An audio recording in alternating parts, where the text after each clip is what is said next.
Can you hear it now? Okay. I guess I was just talking into the air right there. Um, I was just saying that we've covered a lot of ground in this master class. We've covered a lot of subjects that a lot of people don't really want to address. And we had done a survey when I was writing the book on what people would really that nobody's addressing at all.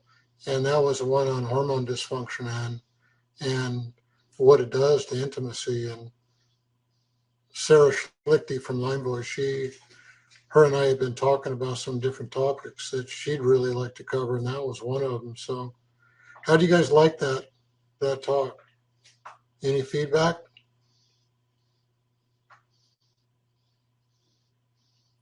So,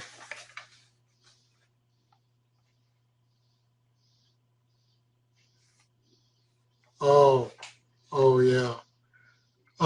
If you're watching on a phone, there's an arrow on the right of your screen that you can use to open the screen, move it around, and all that, and then you can move me pretty much wherever you would like to have me on your screen. Um, there's there's also the same arrow on your computers right there. So yeah. Go ahead and start typing your questions out there, and I'll start addressing those as they come up. Um, Otherwise, I'll just ramble on for.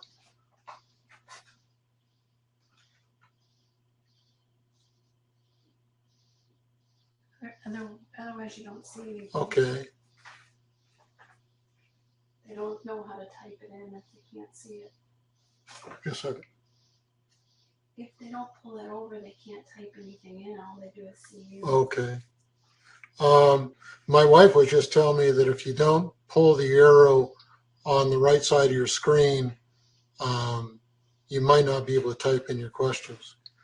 The question comes up about food intolerances, and I make a bunch of statements in that presentation that a lot of people don't really understand or know about. All the lab testing for food intolerances, all they can test, it doesn't matter whether you get a skin prick or the blood draws, um, all they can detect is food allergies, and they're not very good at that.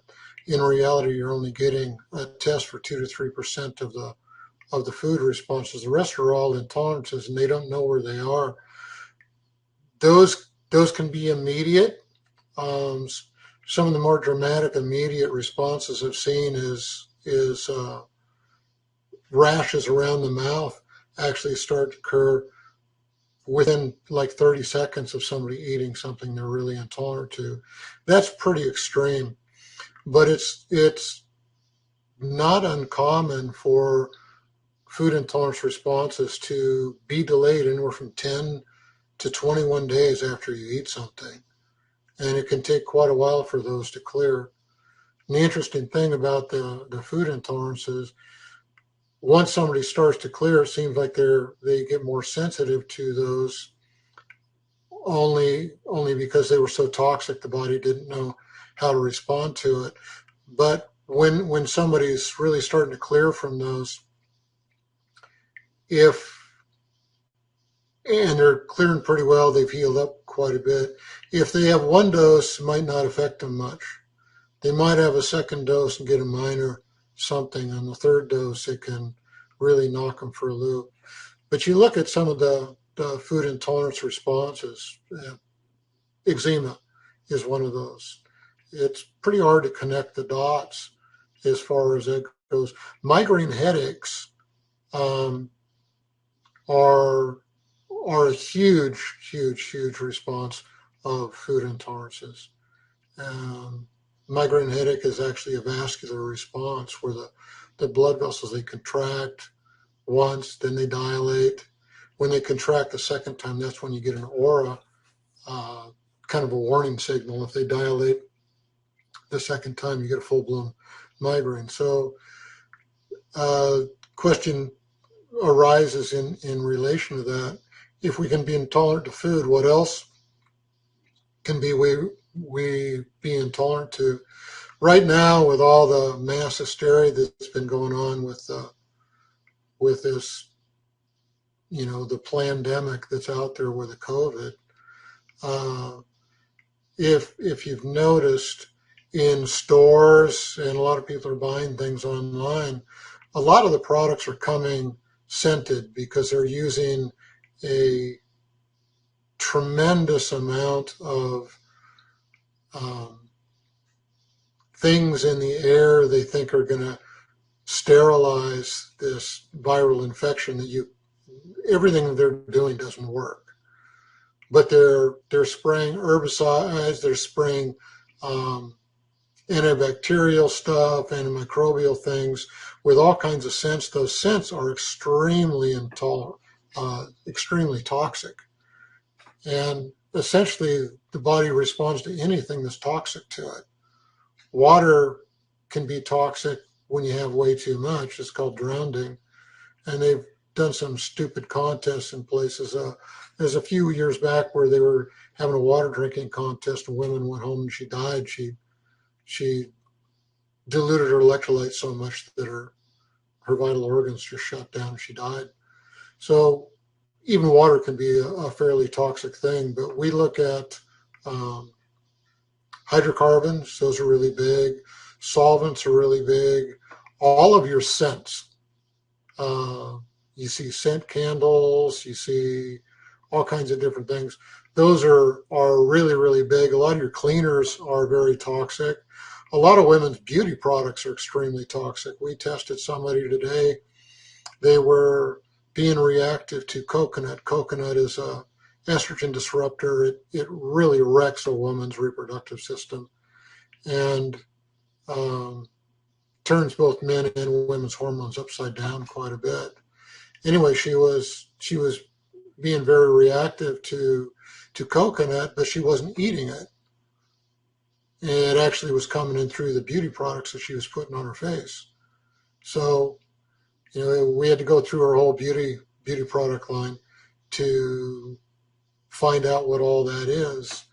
We had somebody else just a little while ago that they were getting a lot of pain in their arms, some numbness in their face. They're losing their ability to taste.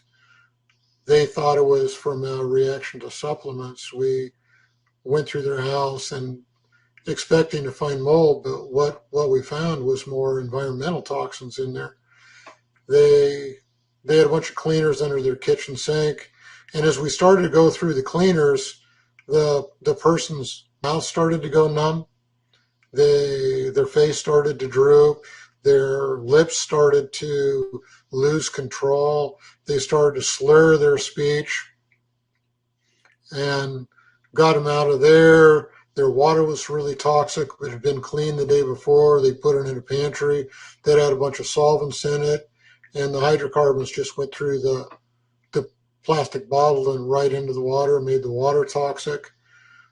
And went through different rooms, and the person's face was just going numb. They were, as I said, they were slurring their speech. They had to run outside, get some fresh air before we could go through more of the house. And a couple days later, they got Bell's palsy, and they just lost the function basically from the eyes down. That's where the nerve that comes underneath your jawbone, called the trigeminal nerve, it controls the muscles in your face, and you start to have a lot of problems. So it can be anything.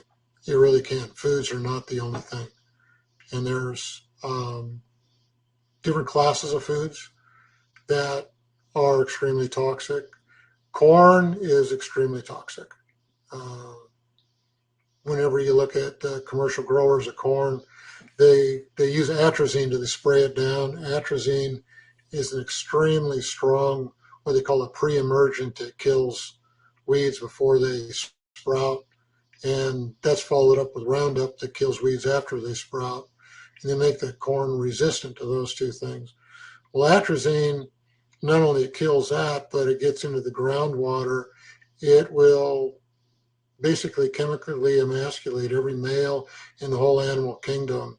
It turns male frogs into females that can produce fertilizable eggs, highly mutagenic. You see frogs born with up to 4 sets of hind legs and just grotesque formations in them. It does the same thing with fish. It'll make fish have both sexual organs. It does it to birds, it does it to reptiles, it does it to insects, and it does it to mammals.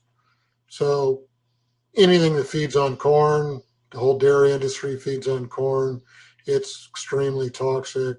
Any meat you get out of feedlot, they're fed on corn, it's extremely toxic. Any canned products that have anything corn in it, and there's, I think, like 250 names or more of what corn products are. They try and hide it with names and things like that. But yeah, there's a lot of it, and it's huge. Food intolerances is probably half the battle of getting somebody over chronic illness. Toxicity and the ability to clear toxins is a lion's share of the rest. It's not the infections. It's all the complications that go on. So, so anybody else got any more questions? Because there's, got a lot of resources.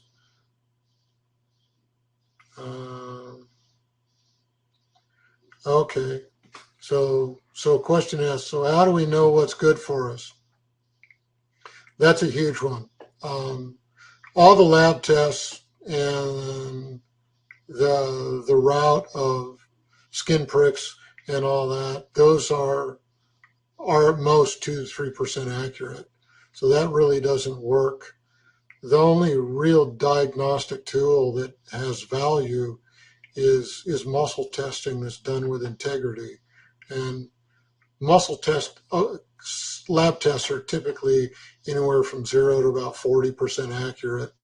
The lab tests for Lyme disease are 0 to 20% accurate if they're done in the right time frame. Everything other than the Western blot is 1 to 2 weeks after infection, and nobody knows they have it at that point in time. So they're outside of the window where they have accuracy. Even IGeneX puts on their website it's not diagnostic. So really the only way you can know what foods are good for you is to go through some testing. It's something we do very extensively. The muscle testing is 95, 96% accurate, depending on which studies you want to look at. It's published on PubMed at being 96 to 97% accurate with the testing they do, and the guys that are really good at it, they did it 95, 96%. So, but the caveat with that is whoever's doing it has to have integrity. There's a lot of people doing it that have an agenda and they cheat, and it's not really accurate, which some of the best practitioners at dealing with stuff is they're the ones that have integrity. And once you find one, you found a gold mine for you. So the question arises about a thyroid detox. How do you do it? How about the leaky gut? The reality of detox, it's all approached really in a false sense. When we look at detox, the absolute first thing you have to do, regardless of anything, is you got to get your bowel and bladder habits up to speed. Bowel habits have to be a minimum of 2 times a day to clear toxins. The more obese or the more toxic somebody is, then they need to be. Normal is 3 to 5 a day. And I know that's not normal for most people that experience the Western diet, but in every society that doesn't have any gastrointestinal issues, gastrointestinal disease, then they're doing 3 to 5 times a day, pretty much every time you eat. And there's a hormone that comes out of your small intestine just after your gut called cholecystokinin that stimulates the gut to move and the colon to empty, and that's just normal physiology to do that. So that's absolutely number one. Males have to be urinating at least 5 times a day or sweating like a pig. Women at least 8 times a day. That's the first step. And you regulate your bowel habits with vegetables, not with grains, but with vegetables. You just keep adding them in there till you get up to where you need to be. So that's the first step. The second step is you have to find out what toxins are you dealing with. So they have to be identified. And there's a host of toxins. We make a lot of them inside of us, and we take a lot of them in. So you have to identify which toxins they are, where they're coming from, and eliminate the access. So if typically toxins are going to come in through the food supply, the mouth, through the air, the respiratory system, or through the skin. So those have to be identified so you can remove the source. Because if you don't remove the source, you're never going to get anywhere. Once you do that, if there's a normal loop of detox where the gut lining, detox happens in 2 phases, phase 1, phase 2. Phase 1 has 5 different pathways, phase 2 has 6. And you've got to figure out which one of those is sluggish. The gut absorbs by the same mechanism that the gut and the liver detox. So you've got to figure out where the toxin's coming from, what it is. Is it in that loop going from the gut to liver, excreting back into the gut? What doesn't process back to the liver till it can be excreted? That has to be figured out to get elimination to go. So the 3 detox organs are the gut wall, the microbiota or the flora that coats the gut, and it's the microbiota in the colon that decides whether we're going to excrete the toxins, or recycle them, resorb them, bring them back in the bloodstream, and go through that crazy thing all over again. And the liver. So you've got to figure out what the toxin is, where it's coming from, limit that. Where is it being slowed down in the process?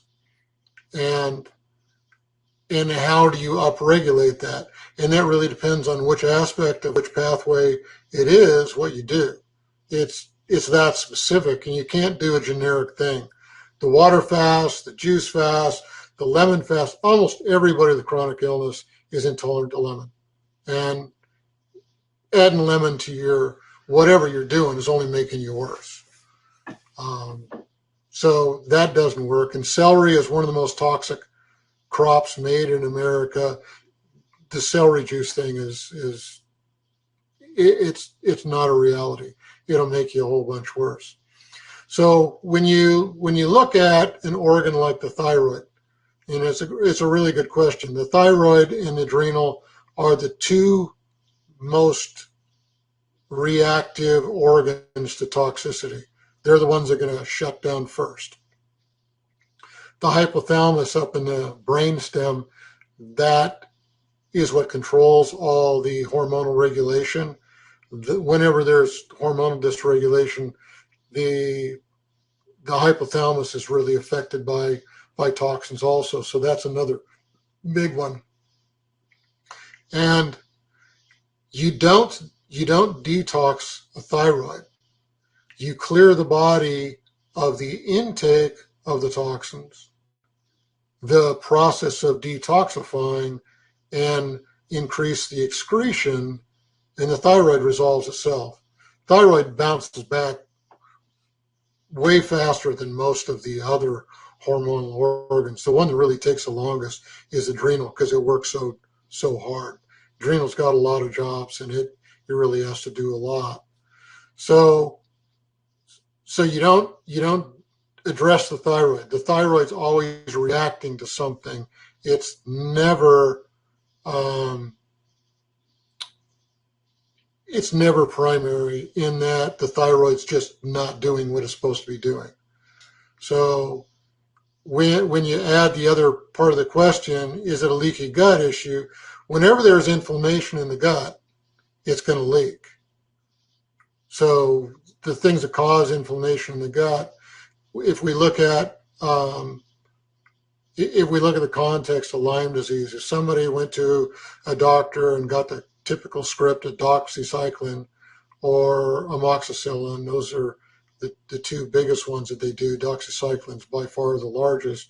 If you remember, doxycycline doesn't kill the Lyme bacteria, neither will amoxicillin. But as soon as you take those, you kill all the normal bacteria in your gut. So you just knocked out a third of your detox pathway. You knocked out your ability to digest your food, and you knocked out your ability to excrete your toxins. So that's just a common response. And then it creates a candida infection also.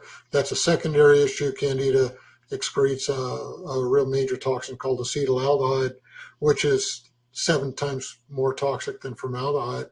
And that's huge what that does. And that toxin knocks out your ability to make dopamine so you can feel good. So those are aspects that will cause a leaky gut. Food intolerances will cause a leaky gut.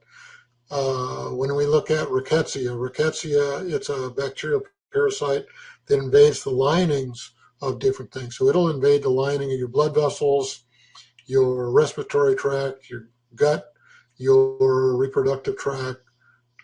And those are pretty much the major ones that they do. Well, if rickettsia invaded the cells that line the gut, and the cells that line the gut, they're only 1 cell layer thick. So there's not a lot of recovery there to repair stuff. And so that can do it. Then we take environmental toxins. That will add to that. Mold is a really, really, really big one.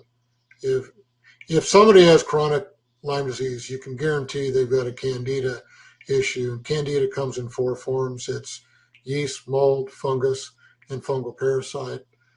Almost everyone with candida has at least 3 of those forms, and mold is commonly the one in question. But it's in a high percentage of people also. So, the question expounds, is it a leaky gut issue? Leaky gut's part of it, and the leaky gut is a response to inflammatory issues, and you've got to identify what those inflammatory issues to be able to heal the gut up. And this is why everybody just stays sick for so long. It really takes a Sherlock Holmes of a diagnostician to get in there and find out all these things in somebody and sort out how to address them. To do it on your own is like nigh close to impossible. The people with the degrees and all the mega years of education and working clinically, they can't figure it out. It's not simple. It's really not simple. But yeah, so to do detox, you've got to address gut flora, candida, environmental toxins, food intolerances, anything that's creating an inflammatory response, chronic stress. Everybody that's got chronic illness has got chronic stress. PTSD is absolute part of it. The societal rejection, the disruption of relationships that go on, all that's just really huge. And they're all part of the picture. And each one has to be addressed to allow people to get out of that. And it can happen a lot faster than what you think. A lot faster than what most people experience.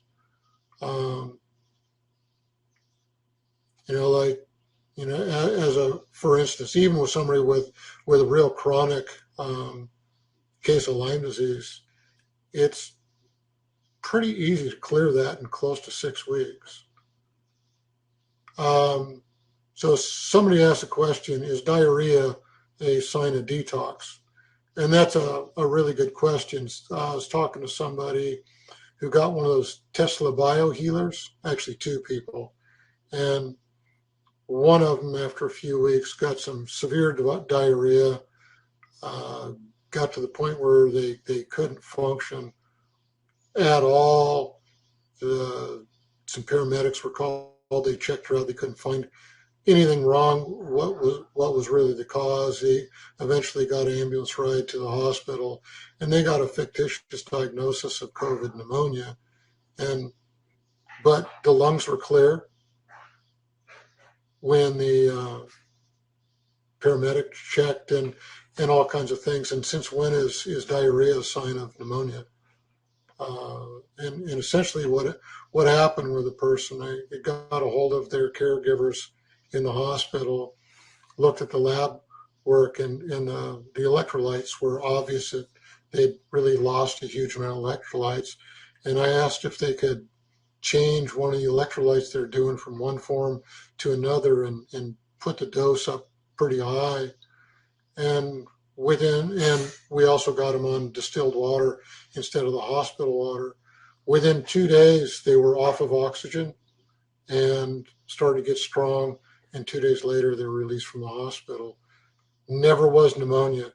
The issue was a pretty major virus in the colon, and the diarrhea had wiped out the good flora.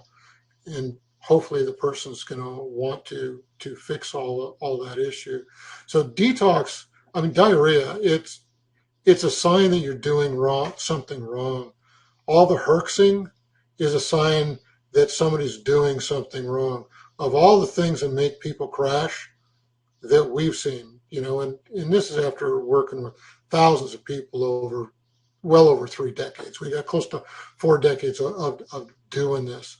The primary thing that makes people really highly reactive is food intolerances. They inadvertently got into something they didn't know.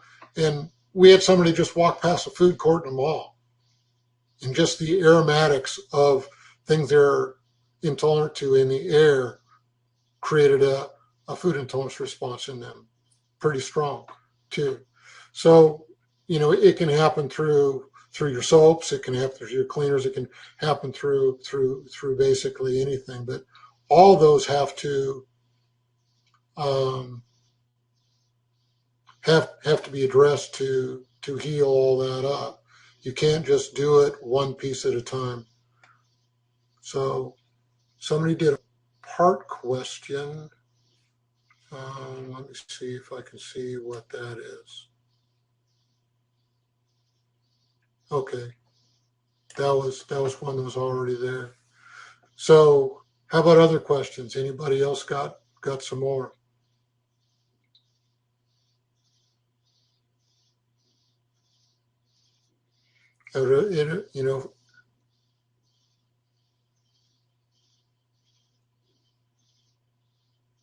Okay, somebody asked about doing the genetic testing, methylation, and with the active Lyme test. We do all testing in-house. And if you remember going through the epigenetic section of the class, everything that you do in the way that you live affects genes, and there's 30,000 different potential ways for genes to express themselves. When you look at a genetic testing, you're looking at a potential of expression. When you look at methylation problems, when you start to supplement somebody with a proper form of folate, folic acid is never an active form, and it really doesn't work if you're really compromised. It's got to be in the tetrahydrofolate form. So when you find somebody has problems with methylation, you start to supplement them with tetrahydrofolate and a good B12 supplement, the methylation issues resolve themselves.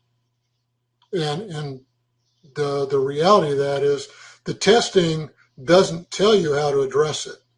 And it's not a death warrant or a placard that you hang over yourself that you got to carry around the rest of your life. It just means you need to change something to change that genetic expression.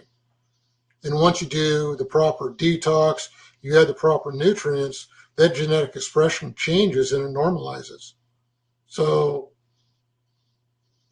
people that have a clogged methylation pathway of their detox, once you clear the intake, once you add the proper supplements, you heal up those pathways, they can get off of tetrahydrofolate oftentimes and have no other problems. So we do our own Lyme testing, and there's a huge difference with what we do. I think I might have told this story. We had somebody come in who'd had Lyme disease for 30 years. We're in a wheelchair, very, very, very dysfunctional in every aspect. And their family relations were dysfunctional. Their belief systems were dysfunctional. Their physical health was dysfunctional. Their commitments were really dysfunctional. So I'm checking him out, testing him in a wheelchair. I get to checking out Bartonella, which people talk about Bartonella being really, really common. It's not that common. I look for it in everybody, but it's not there that much. But this person had it. And, I'm checking all over his body for it. And I go, this is kind of an odd thing, but you are positive for Bartonella, but only in one spot. And that's in your front of your left thigh. It's nowhere else in the rest of your body. And him and his wife, their jaws dropped. They looked at each other, silent for a while, looked at me and said, that's where it all started. So instead of doing the typical tests that people do, the way we test, if it's in your right shoulder, we'll find it there. If it's in your left knee, we'll find it there. If it's in your right lower brain, we find it there. We find not only if you have it, we find out where it is, and we can track it as we start to do the things to clear that, and we get all that stuff to clear. So the way that we test, we can test what's going to take to clear it. When you do it another way, not only is it 0 to 20% accurate, and most of it closer to the zero side. When you look at that one study Tom Greer talked about, 516 lab tests, blood draws, all triple blood draws, sent to the best Lyme labs in the world. Sometimes one lab would get 3 samples, sometimes 3 different labs would get 1 sample. But they sent those samples to the best Lyme labs in the world. And at the end of the study, they compare all the results. No 2 results in that whole test had the same results.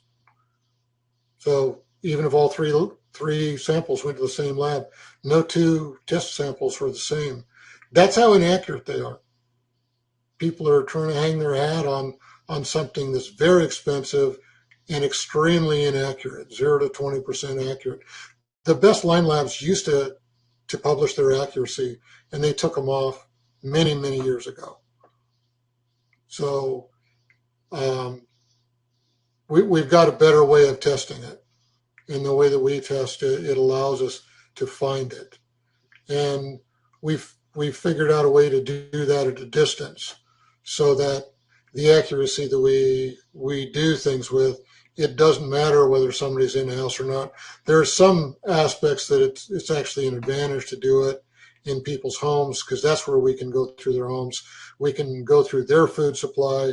We can go through their house, find mold issues, come up with eradication plans on how to get rid of it that's safe, effective, and cheap. And there's a bunch of things that you can't test in office that you can find with people in a home.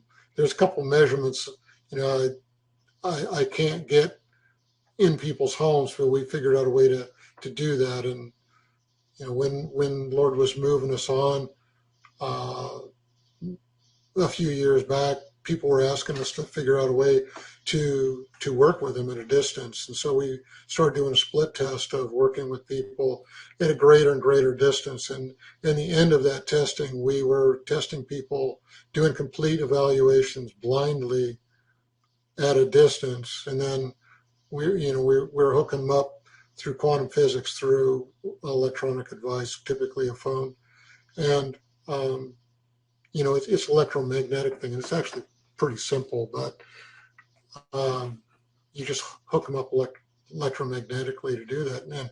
And then we can test them that way. And the end of that testing, the ones that we were doing blindly, not knowing who they were, do a complete test, have them come in the office, do the complete test. We found the results to be 100% the same. It was actually pretty humbling that the Lord gave us that kind of authority or that kind of integrity, because that's very, very rare. But that's just an integrity thing, and that's the way the Lord works too. So it's pretty neat to know Him, because He's talking to us all the time, and if we listen, He'll really direct our paths. So, any more questions? I mean, these are good. These are really, really good questions.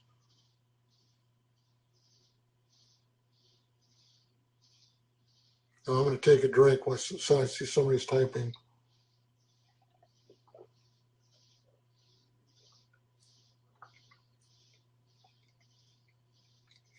Okay.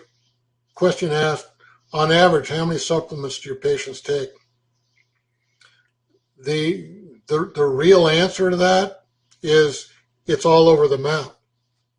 We don't use protocols. So I know, different people have been on Cowden protocols, and there's a bunch of well-known protocols out there that people commonly take. I've gotten the test kits and the treatment kits from a bunch of the very, very well-known docs out there and tested them all, and they pretty much don't work.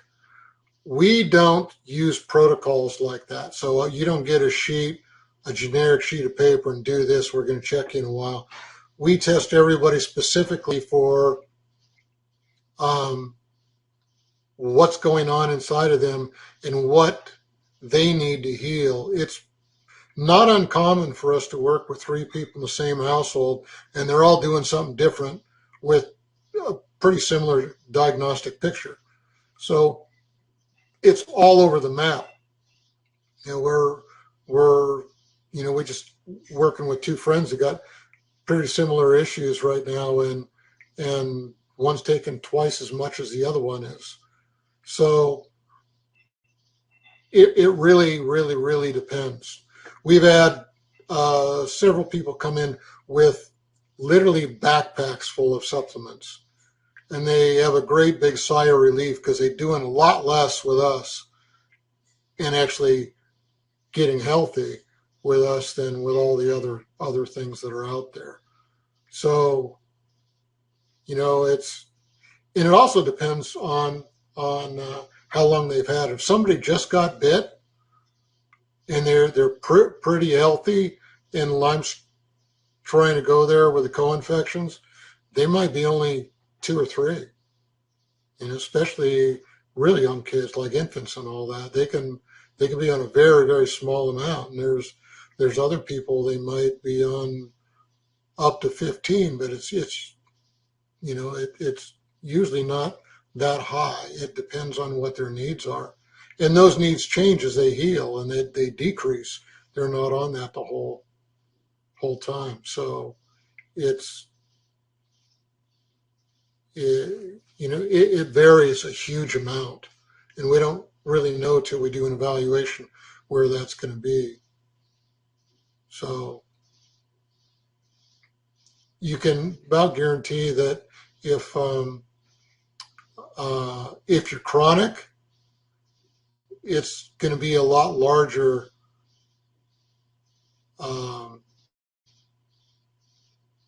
quantity that's needed than if you just got bit. and you're pretty healthy. So somebody asked a question, how often do food sensitivities resolve after healing? Um, and that's a really, really, really a good, important question also. The It depends on what they are. If somebody is sensitive to a food that's extremely toxic, like 95% of the hard wheat in North America is sprayed with Roundup just before harvest, anywhere from 2 days to 3 weeks. And it's usually on the shorter end of that, 2 to 5 days. There's just no way you can get a non-organic source of wheat to be tolerant to that because the Roundup in it's so ridiculously high. Um, um, we look at celery. Celery's typically been in the last close to a decade in the top 5 of the most toxic foods we have. So you can't get you can't get people back so they can eat toxic things. And so on that side, anything that feeds off corn, forget it. Anything that's feeding off of commercial wheat, forget it. There's a lot of people that get back to a heritage wheat, and Prairie Gold from Wheat, Montana is one of the cleanest, healthiest, plumpest, highest protein content, and easiest to cook of the heritage wheats out there. We test people on that all the time. That's more likely to be able to come back than something else. So things that people are minorly tolerant to that they can get a clean food supply of, those they can get back. But to try and reintroduce really toxic foods, you don't really want to go there. So for instance, we had somebody, we were treating a couple of people in their family.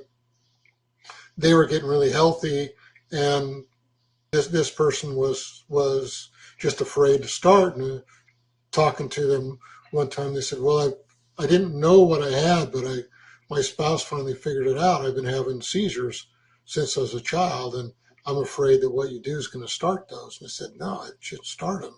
If anything, it'll stop them.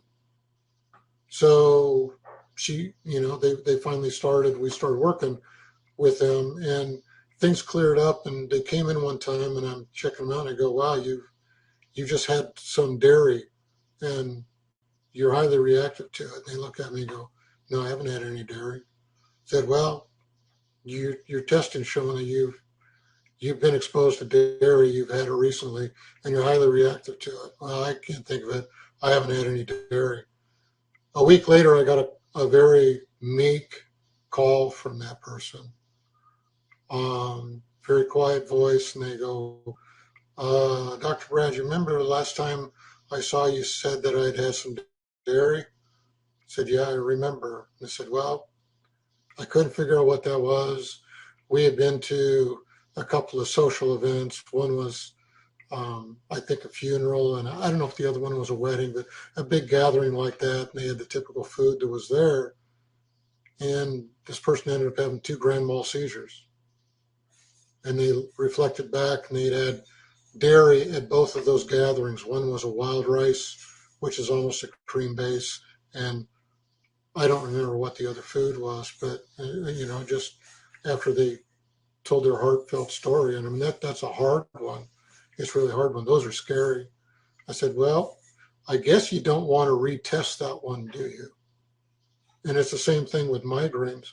Once you find out what's causing migraines, and you get somebody to clear with migraines, you look at them and go, do you really want to test that water again? And the reality is, the bad ones really no. But the more minor ones, when you get a clean food supply, then those commonly will come back. So somebody asked if the so-called organic foods are safe. So when you get into health at this level, sooner or later you got to get into food supply, farming, and all the techniques that go on out there. Um, I address this in the Healing Lifestyle ebook that you could get off the website with the class. Um, the issue of soil depletion in America it's just extreme.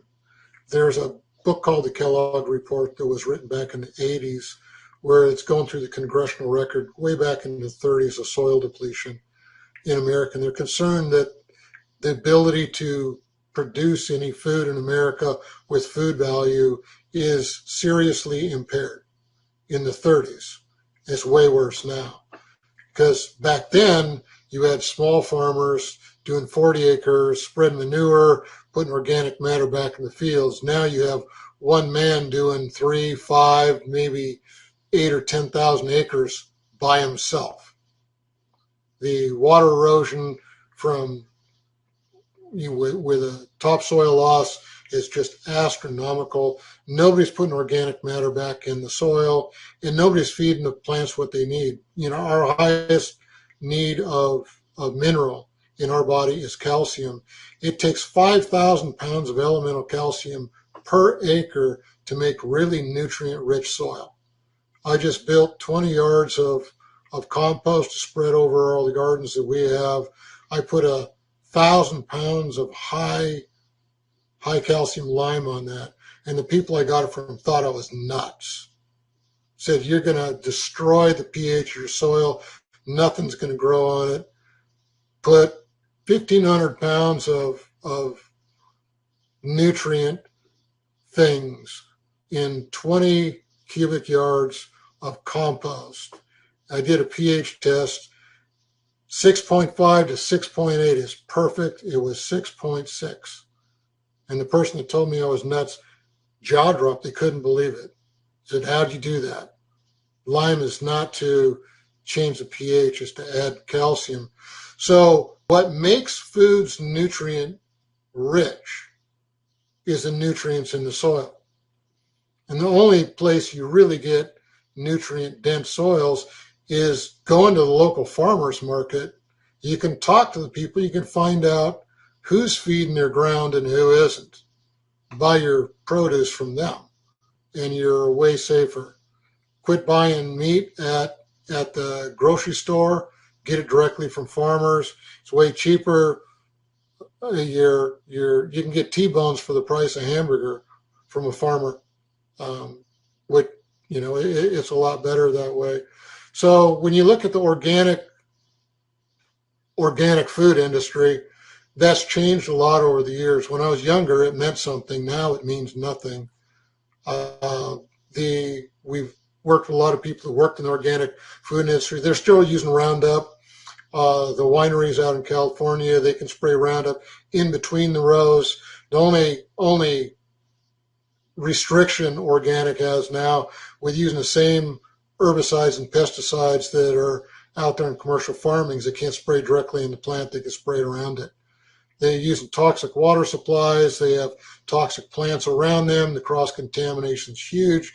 You can have a farmer having the absolute best organic practices.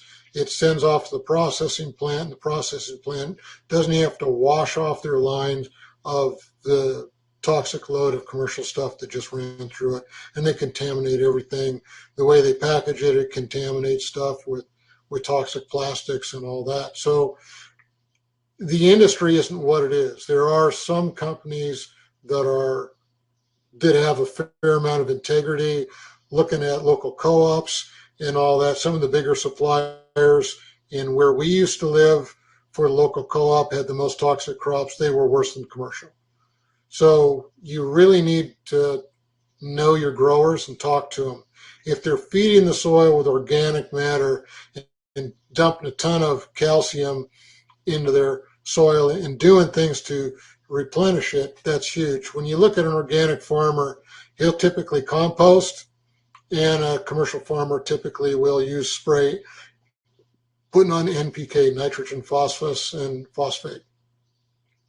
all the minerals come into plants in the phosphate form and really helps make all that work. So when you have an organic farmer putting compost on, if his compost doesn't have any nutrient value, he's really not doing what he thinks he's doing to the soil. If your compost has no nutrients, you compost it in to make new soil, you still have new soil with no nutrient density. You've got to add it back in. And that's how you know when you're getting quality foods. We got to have people tour grocery stores. They fill a shopping cart up full of food, and we test their food before they buy it to find out what's good. We're always doing that in grocery stores. See people like at an egg counter wondering if which egg is a locally grown one, and say, well, I don't know which one's locally grown, but I can show you which one's good for you. We have some pretty good conversations in grocery stores showing people what foods are good and what's not. But it really depends on the grower, and also depends field to field what the practices are. The best way to do that, especially this time of year, is go to your local farmers markets, buy directly from the farmer. It benefits both of you. You get a better product for a lesser cost. They don't have to take a cut from a middleman, so they don't have to charge you as much. And you can find out where the best foods are done. That's where you can find out where your meats are. As far as fish goes, make sure they're wild caught, and you're usually safe. So that was a long answer to that question, but it needed to be. It's not what it used to mean 20, 30 years ago. So more questions.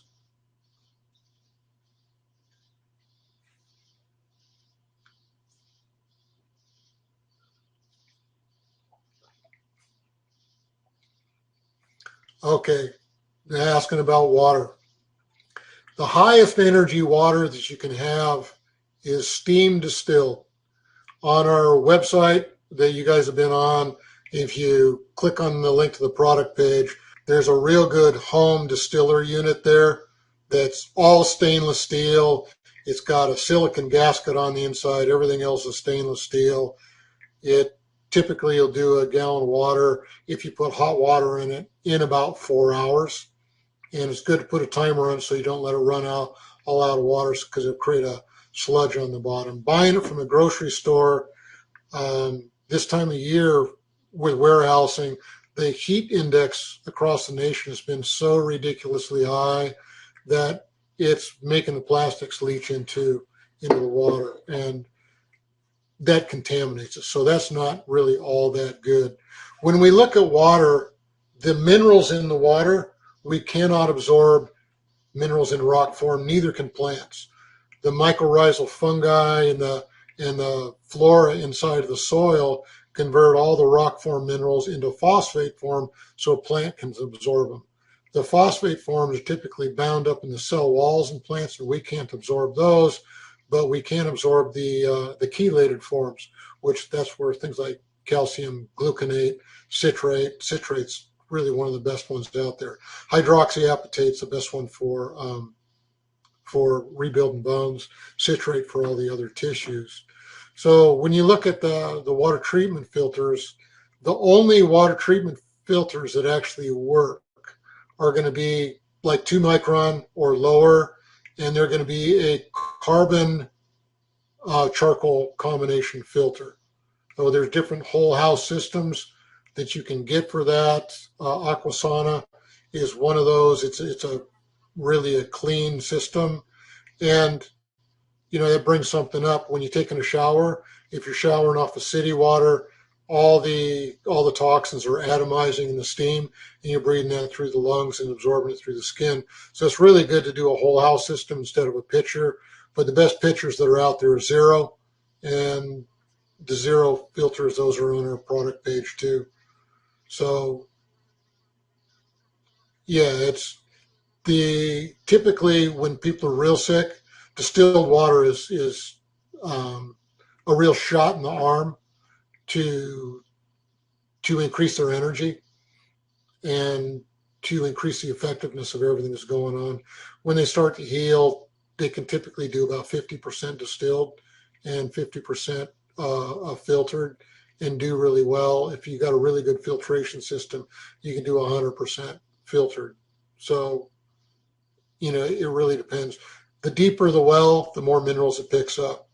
A good sandpoint well that's pulling maybe 20, 25 feet, that's absolutely the cleanest water you can get. So, and the least amount of minerals also. Oh, 10 feet of going through sand is one of Mother Nature's filters, and it's one of the best filtration systems out there. Is going through sand. Rock picks up minerals, and so does clay. So somebody's got another question coming. These are good questions. They're really important to know. Really, really, really important to know. Because all these things are barriers to going forward to heal.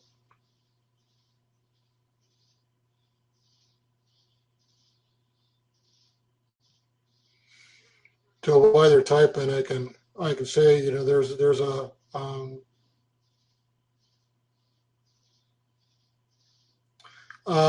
somebody asked about the independent shower head filters.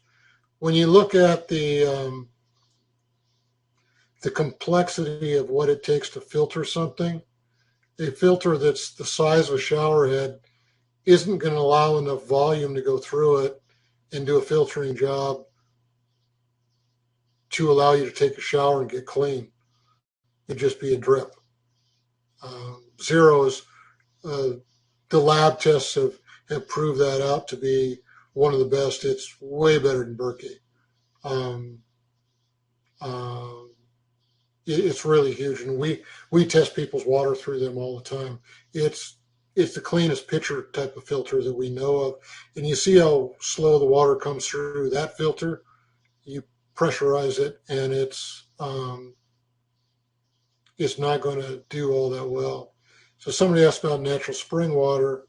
It depends on how deep the spring is. The deeper, the farther the water travels through the ground, the more minerals it picks up. And that's one of the things with natural spring water is the mineral content depletes all the energy. You can't absorb it, and it really depresses the health. So, and that's one of the things with most of the bottled waters. A lot of the bottled waters come off a city water supply. Um, a high mineral content spring water is not going to be good. And you can tell by how thick the water is if it's really high. When you finally drink a glass of distilled water, you'll experience something that will be a hallmark that you can really measure all water with. Distilled water actually quenches your thirst very thoroughly and very quickly, whereas any water that's passed through the ground, it doesn't. You can keep wet in your mouth, but um, um, the distilled actually quenches your thirst. So somebody asked, they go to chiropractor, massage therapist. Do you work with them? I send people to other clinicians all the time. I always have. And the thing that's really funny about sending people to the chiropractor, I'll send somebody to chiropractor with some very specific things, levels and nerve supplies and different things like that, and they'll check people out, and they'll find out that me testing somebody halfway across the country, I can be as diagnostic, even more so than they are inside of their office. And the funny thing is how few of them just get the curiosity of how in the world are you doing this? And, if I keep sending people to their office, you'd think they'd want to call and just have a chat and say thanks. And, you're doing some things that are just no one else is doing with people, and you're sending people and they already know what's going on. And I find, how do you do that? Massage is huge. I was at a conference a long time ago where room was full of 250 docs at least. And the question was asked, as far as massage therapy, what's the greatest benefit? Is it physical or something else? And most of the people in the room thought it was physical. So they asked the question again with a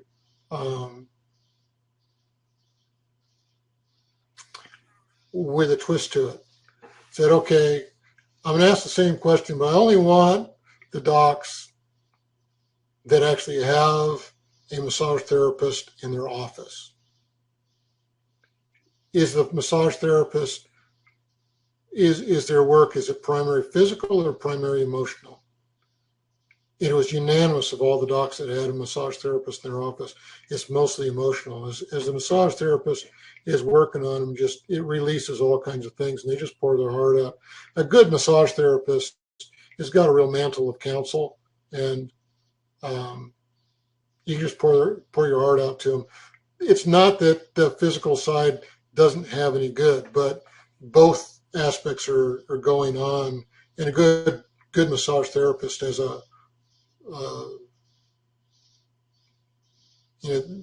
they're wired to be able to give counsel, and it's nice when that counsel is really, really good. But it's really important for lymphatic drainage and getting things moving and all that. But once you deal with the toxic clearance, the lymphatics, they just clear up and they start to function. So yeah, the person was in the hospital and talked to the nurses, and talked to MDs. We coordinate care with all kinds of different people, and oftentimes that's good. So, and it's important. Chiropractic is a really unique profession. They're energizing things through a nerve supply, and some of the best nutritionists out there are chiropractors also. So, more questions. Oh, this has really been good, because you guys are asking some really key things on how to go forward. I don't know if anybody saw what I put on the masterclass page today, but basically offering people, if they want to buy all the masterclass presentations, you can get all the masterclass presentations and the line book and a consultation with me for $100. We can go over your case and figure out what's going on, see how we can get you to go forward in healing, and that's a pretty big one, to do that. And then once you know what's going on, my consultations are not like anything most people have really experienced. It's pretty common. I got to get a lot of details before we do one, but it's pretty common for people to say, I learned more from you in a consultation than I did working with multiple docs over many years, sometimes decades, as we go over specifically what's going on with you. And that pretty well highlights how you need to go forward. So, that offer's out there, and that's a big one. So somebody asked, what do I need for a consultation? If you go to the masterclass page, there's a link there. There's also a link on the consultation page. I go through a lot of detail, explain what we need on there. There's 3 forms down at the bottom that are just clickable links, and they're fill-in PDFs. You can fill those in, email those back. They got to be filled in detail. I ask questions that people really don't understand. I need a dietary diary to know what people are eating. I need to know what kind of water they're drinking. I need to know a history of what's gone on in them, in their family a couple generations back, to see how that's affecting them. I need some pictures, one from the front, one from the side, one of the face. And if they got any weird things going on in their body, rashes, cysts, different things like that, pictures of those, so that I really know what's going on. There's a lot you can tell with both of those. There's a lot of pretty specific questions in those. I whittled those forums down there. They're literally a third of what they used to be. And I've got them down to the bare minimum of asking questions of the of what I need to have enough information to do that. I'm going to give my the website address. Somebody asked what it was, so I'm going to be quiet as I type this here.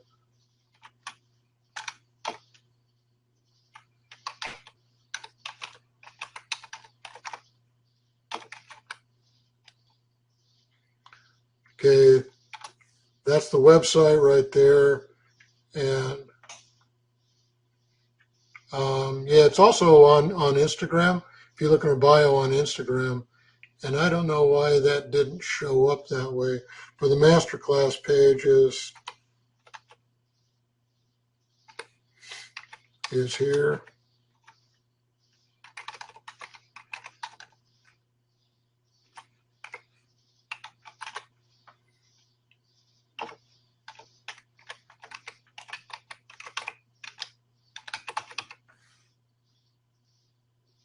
Yeah. And that page will be up for another day before I pull everything down. There's, you put all the presentations up there, but there's a link on that where you can pick up all the presentations, which that's pretty huge value. There's also a link on there. Actually, it's on almost every page on the website to pick up our book. It's called Breaking the Chronic Nightmare of Lyme Disease. That's what all this is. Decided to keep that name because it says a lot. There's so much research in putting that book together. I don't think there's anything out there like it. So I'm going to take just a short break. I'll be back in about 2 minutes.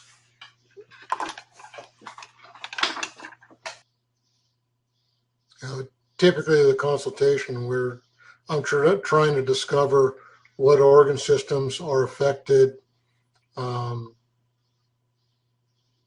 depth of what's going on, how much effect that's having in a person's life,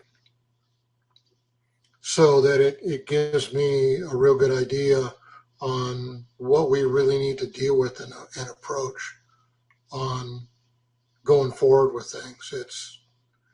It's pretty extensive. So with the information that I'm asking for, we can determine whether there's much predisposition for genetic issues. That question came up. I can absolutely tell if there's hormonal dysregulation with that, toxicity issues, gut function, candida issues, the extent of Lyme disease, how global it's been, and a lot of the larger factors that are going on with that. And then with insight, we can really discuss on how that's affecting your life, get some clarifying answers to some things, and then we just talk about what really needs to be addressed to go forward. So it's big. It's really big. Somebody asked about child autism. When you look at autism, Asperger's, you look at most of the child issues, ADHD, all of that has so much to do with gut. Those kids' guts are absolutely toxic. They're full of all kinds of pathogenic issues that have to be addressed. Their food intolerances are just off the charts, and they're it's huge. Somebody else asked about about MS. MS is an autoimmune response, and I think I'm not sure if I did cover this, but when you look at autoimmunity, it's a response of the immune system. It's a hyperactive response of the immune system to toxicity. MCAS is absolutely one of those. MS, Alzheimer's, Parkinson's, all those are autoimmune responses inside of the brain, creating inflammatory fires inside of the brain. And what happens is the brain, after water, is mostly fat, and all the nerve pathways inside of our nervous system and outside, actually. We've got four nervous systems: our central, which is the brain, the spinal cord; peripheral, that connects that to everywhere else in the body. We've got a nervous system inside the gut called the enteric nervous system. That's been called the second brain for a long time. It communicates with the brain and controls a lot of brain functions. The flora in the gut controls a lot of brain functions too. And then you got another nervous system in the heart called the cardiac nervous system. So all those, it's like little fine wires, finer than your fiber optics. And outside of those wires is a fat coating called myelin that insulates it. The inflammatory fires, they melt that fat layer called myelin, and the nerves start to short circuit. And once that inflammatory response goes for so long, some of the cells, the astrocytes up in the brain, they create they react to the toxic issues by creating these inflammatory issues that create plaquing. And that's where all that comes from. So when you look at MS and Alzheimer's, when MS is endemic, that means it's throughout the population in Greenland. Alzheimer's is pretty prevalent over here in the US. When they go to the Alzheimer's or MS brain banks, pull out the brain, and they do post-mortem studies. That means they're finding out what's going on with those after people have died. 75 to 100% of those brains, either in the MS brain banks or Alzheimer's brain banks, are filled with Lyme disease. So it's a huge factor in both of those, and those are resolvable. If you get to people before they are wheelchair bound, as far as that goes, you can do a lot as far as recovery. The farther somebody goes down that trail, the harder it is to bring them back out. But Lord's allowed me to see 3 people walk out of hospitals whose monitors flatline, and that's pretty humbling. And I went to visit one person who, from a bicycle accident, was instant quadriplegic, and by the end of the day, the day before I showed up, they had 2 days before I showed up, a little sensation in the right hand. The day before I showed up, a little bit of movement in the right hand and a little sensation in the right foot, nothing on the left. By the time I left that day, they were almost standing on their own. They'd regained almost full movement of their arms and things. And, it's just a really humbling thing to see the Lord do stuff like that. I'd gone there, that person was a new believer, and just flew halfway across the country to go have some devotions with him. And I run into the head nurse, nose to nose. I come around the curtain and they go, "Oh, wow, would you like to?" It's actually one of my brothers. He said, "Would you like to serve your brother breakfast?" I look at my agenda, and I'm stuck in the quandary of having to deal with an agenda. And I finally just dropped my Bible on my vest and said, "Sure, I'd be glad to." And just started working with him. And it's funny because, I thought I'd do something spiritual. I ended up cleaning him up, took his collar off, washed his face, his neck, shaved him, brushed his teeth for the first time in a week, and gave him some pit dope and allowed him to start his day. And just dealing with human dignity and human need, the Lord started healing him. By the end of the day, he was almost standing on his own. That was really a humbling experience. So, that's another aspect of working with us. The Lord's got a huge part in basically everything. He's a great physician. He just lends his tools to his servants that have integrity. So you get a lot more than me when you work with me. So, any more questions?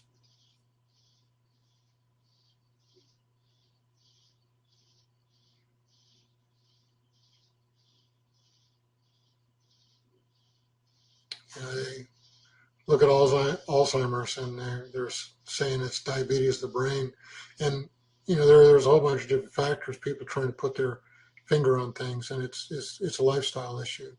All autoimmune issues are lifestyle issues. So you start looking at the childhood ones; they're the same thing. Those kids are just toxic, and they can come out pretty quick. We were working with a autistic kid who was fairly young. It completely changed their life. They were all withdrawn, uh, acting out all the time, couldn't learn anything at school. Over the summer, we worked with him. He went back to school. He's ultra sociable. he, I don't remember if he got a girlfriend or not. He's saying hi to all the teachers. He started running. He was out running his stepdad. Um, he's happy, interactive. It's just really a wonderful thing to see that happen inside of people. You see life blossom, and you go, wow, that's really, really, really good. So, any more questions?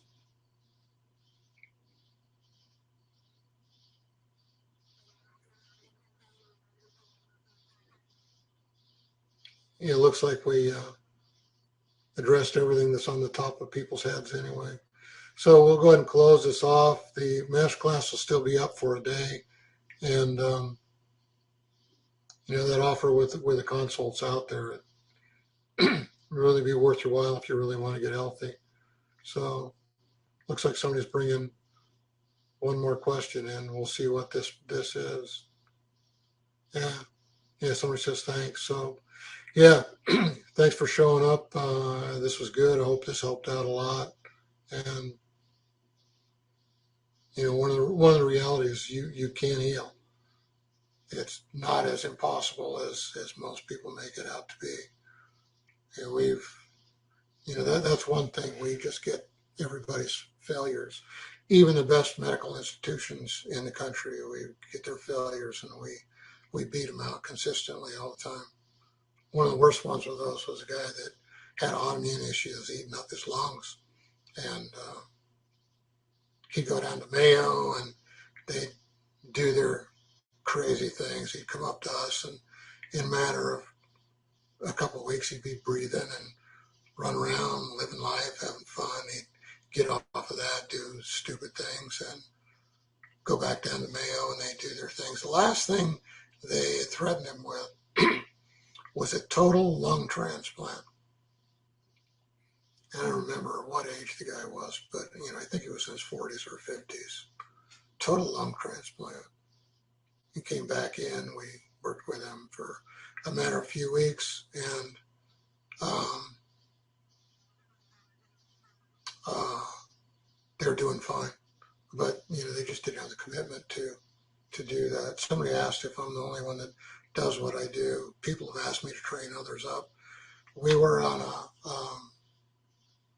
forum that we had about 300 docs at an ongoing continuing ed program, and conversations started coming up about Lyme disease. And that my wife, she was asking me if I joined the conversation. I just, no, I don't want to. I don't want to. People saying stupid things, like stevia is going to cure it. And it's like, what mechanism? Come on, guys, really? So finally, after this going on for, I don't know, between 3 and 6 months, it was quite a while.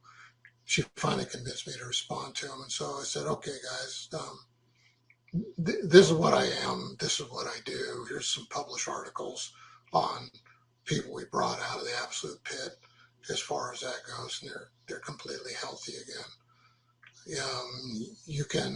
There's tools you can train people with. There's philosophies that you can help them with. And there's ways, and there's a whole bunch of knowledge that you can give, that you have to have with this. This is not something you can hand somebody a sheet of paper and get them healthy. It takes a tremendous amount of work, and people don't want to do it because they don't get paid for the work they get. So, so they don't want to do it, and most people are lazy, doctors included, and they got really fragile egos. Seems the more intelligent somebody is, the more fragile their ego is. So I put the offer out there. Anybody interested? Nobody was. It's ridiculous. It's totally ridiculous. We talked to people that know anything about clinical and said, you've got to be kidding. You take everybody's failures and you're over 95% of them getting healthy again. And what about the ones that don't? I said, those are the ones that don't follow instructions. They play games. They don't follow instructions. They don't heal. People that follow what we do, they're going to get healthy again. It's almost guaranteed. It's over 95%. So you got that record for over 30 years. That's pretty huge. And people don't want to do it. And I've approached people that do seminars to put one of those together. They think it's too complicated. Said, no, it could be broken down and it could be digestible. But it's not something I would, I've talked about setting up a school to train people clinically how to do this, but I'd be extremely selective on who showed up. Extremely. You got to have a high degree of integrity to pull this off. A really high degree. And in reality, it's almost a mandate. You can hear the voice of the Lord. Just about a mandate. So, no. I've had some of the best docs in different parts of the country try and steal what I do. I've had people send in false patients so they can collect what I'm doing. I've had people harass my staff and people that I've worked with to try and find out what I'm doing. They don't. So I don't know anybody that does. Pretty unique. So I guess with that, we'll sign off and you guys have a great night. Chew on it, think about it, because that offer's not going to be up for a real long time. It'll probably come down tomorrow night. So think about that one. It's invaluable. It really is. And it's a roadmap to get on the other side and conquer this thing. It is absolutely conquerable. So thanks for showing up. Thanks for wading through all the course stuff. It was a lot, but it's good. So have a great night. Bye.